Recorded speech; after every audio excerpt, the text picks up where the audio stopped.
In this video, I'm going to review the ANZ Plus app and we will see if it's worth it. So as you can see, we have in here a Reddit thread about the ANZ Plus.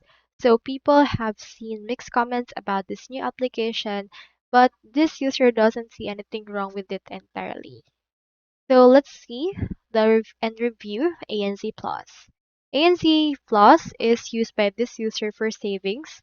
It has a flat 4.9% with no extra deposits for other incentives, which is good. This user says that the price seed foolish grab pause start right here.